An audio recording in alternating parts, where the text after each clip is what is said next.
Toyota is set to debut an all-new Sienna in the summer of 2020. This fourth generation Sienna will be a huge jump from the overaged third generation. And in today's video, we'll briefly touch on the history of the North American family van and dive into all of the news and rumors to speculate on the upcoming fourth generation Sienna.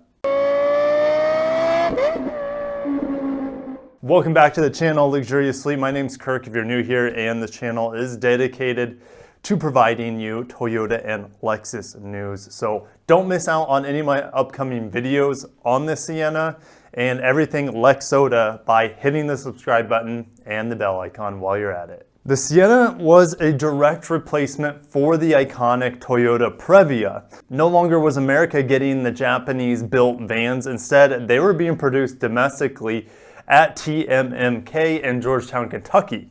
The Sienna ditched the mid-engine rear-wheel drive / all-wheel drive platform of the Previa and adopted a simpler front-wheel drive platform based off the best-selling Camry. The first-gen Sienna debuted in late '97 as a '98 model year. It employed the 1MZ FE 3-liter V6 with a decent 194 horsepower, and it could be had with bench, second row seats, or captain's chairs in the higher trims. Hey guys, make sure to hit the like button. That lets me know I need to be making more videos about the Sienna. So let's keep moving on to the second generation. After just 6 model years of the first gen, Toyota redesigned the Sienna and made it a lot bigger. The 04 Sienna brought a larger 3.3-liter V6, the 3MZ, and was upgraded to the 3.5-liter 2GR motor for the 2007 model year.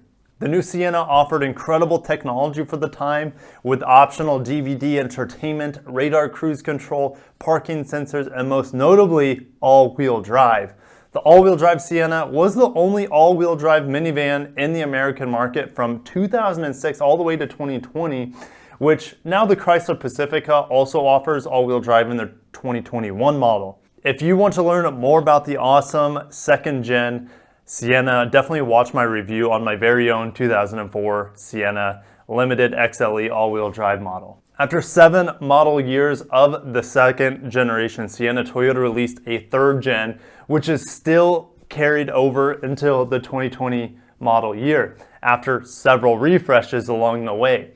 For the 2011 model year, the Sienna grew again just a little bit, and the 3.5-liter 2GR FE was upgraded to the 3.5-liter 2GR FKS for 2017, and new models also support the 8-speed auto. The third gen offered reclining seats for the second row and push-button start. The rear entertainment was upgraded with a large 16.4-inch screen, and Toyota safety systems are now standard as of 2018 and can even come with optional 360-degree parking cameras. The 2019 and newer finally came with Apple CarPlay, yet the van still cannot be had with Android Auto. That brings us to 2020 and the lead up to the soon to be unveiled 2021 Toyota Sienna. Originally, the van was to be available to the public in July or August of this summer of 2020. Now with the current pandemic affecting the entire auto industry massively, we could see the launch slip to a later date, possibly next year even. And pricing actually should be pretty close in line to the current model's offerings. The Sienna will be moved over from the current platform to a far superior TNGA-K platform, which is shared with the Camry, the Avalon, Highlander, RAV4, Lexus ES, probably the next Lexus NX, the next RX. You get the idea here.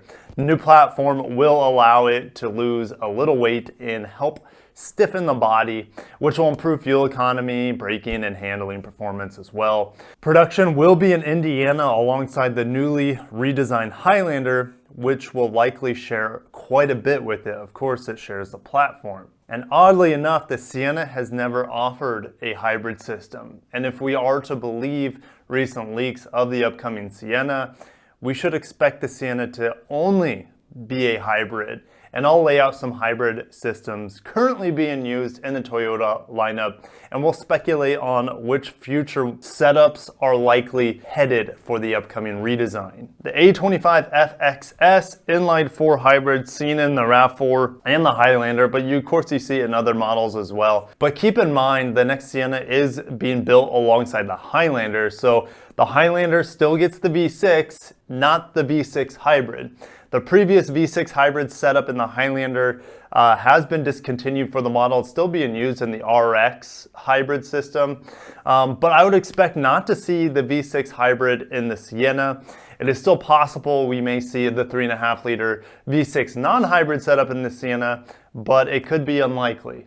Okay, so back to the inline 4 hybrid system. Expect power to match the Highlander's 243 horsepower in the hybrid setup. Efficiency should exceed the Highlander's by achieving nearly 40 miles per gallon. In a Sienna, that's just crazy. So expect this setup to be the base setup offered in front wheel drive, and of course it'll have all-wheel drive E with an electric motor powering the rear set of wheels. Ditching a V6 all-wheel drive system will finally lend space to mount a spare tire on the undercarriage of the van, which will then also allow standard tires to be mounted instead of the pricier run-flat tires we've seen on all-wheel drive Siennas. The second option, and likely the only other option for the 2021 Sienna, will be a plug-in hybrid electric setup. This will be called the Sienna Prime, and I think Toyota's gonna prime their entire lineup eventually, but this will share with the 302 horsepower RAV4 Prime, which is to debut in the same time frame, summer of 2020. This setup isn't all that much different from the base hybrid. Same 2.5 liter 4-cylinder hybrid motor and engines, except the hybrid battery is going to be much larger in the plug-in, offering nearly 40 miles of range out of the RAV4. Expected to offer maybe around 35 miles of range on the Sienna. A Sienna Prime would be my dream vehicle, I think. I have my 4th daughter on the way. Yes, I have 4 little girls. Hashtag girl dad. But yes, I have 4 little girls, and the 2004 Sienna that I have kicks serious butt. However, a plug-in hybrid Sienna is like a complete dream for me in a family vehicle. If the RAV4 Prime can get 90 miles a gallon plus from this setup, expect the Toyota Sienna Prime to be pretty close to that when running on battery only, and similar miles per gallon to the standard hybrid, with mid to upper 30 miles per gallon when that battery runs out. Acceleration will be massively quicker with the Prime, with a 0 to 60 of around 6 seconds flat. Like I mentioned previously, the Highlander still uses the V6, and for me it's hard to believe that the new Sienna wouldn't offer a V6 as it always has. And since it will be produced on the same assembly line as the Highlander, it makes it harder for me to believe that the 4th generation Sienna wouldn't come with a V6. I would love for the Sienna to move closer to its Japanese roots. I'm a huge fan of the Toyota Alphard we don't get here in the States. And of course its sporty counterpart, the Vellfire. Since we don't get the Lexus LM here, I would love to see an Alphard cloned Sienna here stateside. And we could get a Vellfire variant badged as a TRD model, maybe give it a little bit of a lift as well as, you know, more advanced off-road capacity. I'm all right with that one. Other than Android Auto, heads-up display, maybe an optional panoramic sunroof, I really don't think there's a whole lot more Toyota needs to do for the Sienna for optional features, but let me know what I'm missing on that list. And that just about sums up everything I know about the upcoming 4th generation Sienna. We will learn more shortly if they actually do release it this summer. What would you like to see for the next Sienna minivan? I cannot wait to see you guys in the comments. Thank you so much for watching, and until next time, peace out.